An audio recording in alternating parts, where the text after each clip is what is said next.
तो जब हम इसको देखें तो हमें 3 चीज़ों पे नज़र रखनी चाहिए। आपने पूछा कि how serious is the situation, तो उसको इज डिपेंडेंट ऑन 3 फैक्टर्स। 1 कि वो कितना ट्रांसमिसिबल है, यानी कितनी तेज़ी से केसेस बढ़ रहे हैं।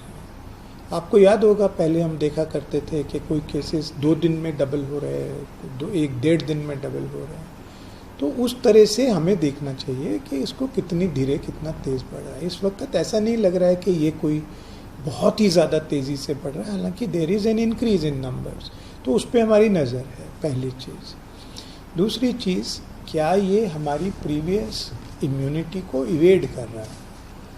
तो कुछ तो इवेड करेगा ही। अगर कोई चीज़ नया केस आएगी, कोई नया वेरिएंट आएगा, तो वो तभी इन्फेक्ट करेगा जब पुरानी इम्यूनिटी थोड़ी सी कम होगी, चाहे वो नेचुरल इम्यूनिटी हो, चाहे वैक्सीन से रिलेटेड इम्यूनिटी हो।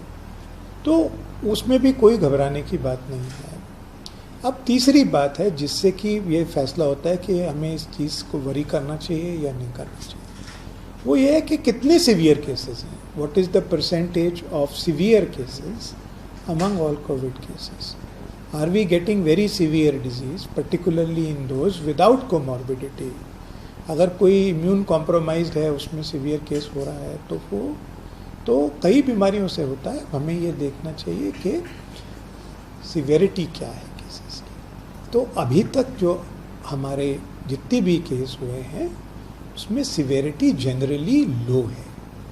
जो पुराने ओमिक्रॉन के वेरिएंट थे, सर्टेनली उनसे ज़्यादा बिल्कुल नहीं है। तो कम हो सकती है, ज़्यादा नहीं है। तो ये चीज़ हमें कहते हैं कि अभी वरी करने की किसी को इसके लिए ज़रूरत नहीं है। But should be vigilant? Yes.